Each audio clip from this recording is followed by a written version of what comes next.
I want to share with you today one of the most valuable lessons that I've learned in my life.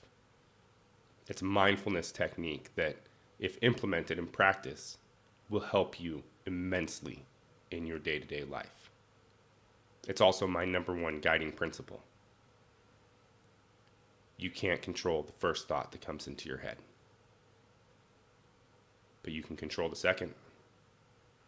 You can't control that first thought that comes in. You see, we're all hardwired to judge, whether it's through our upbringing, through what we put into our brains, whether it's the news, social media. We're constantly given an environment of lack. We're shown what we don't have. We're shown how terrible the world is. We're shown how terrible our environment is. We're taught to dislike others for various reasons. You can't control the first thought that comes into your head, but you can control the second. And if you're intentful about this, if you work on it, if you catch yourself, if you make it a daily practice, you will see everything around you change. Me personally, I try to stay away from the news. A couple years ago, I was thinking, Tanner, how come there isn't a network that just shows good news?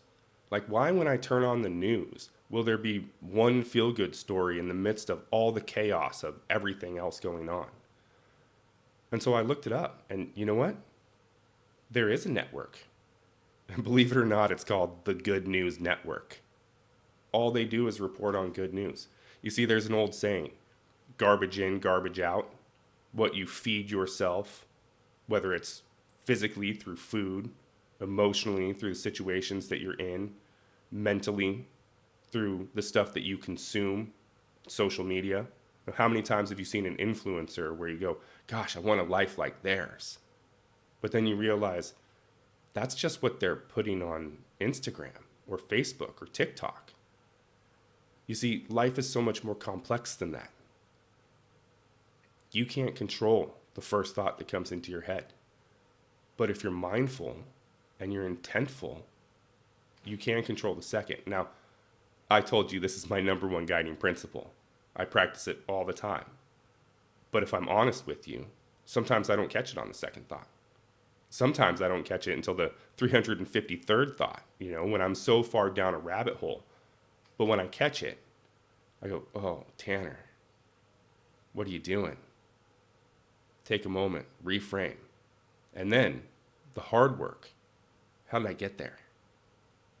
What limiting beliefs do I have that let me go that far down the rabbit hole? What am I wrestling with? What was I triggered by? And you see, while we're hardwired to judge everyone else, the people that we judge the hardest is ourselves. We know ourselves better than anyone else. We know what we expect from ourselves. We know the areas where we feel like we're failing, where we feel like we're a success. You can't control that first thought that comes into your head, but you can control the second. And I promise you, if you take this one piece and make it a part of your daily practice, you will see everything around you change. I'm Tanner Thorpe. Head over to tannerthorpe.com to find out more about me and what I do. Go forth and do great things. Be blessed.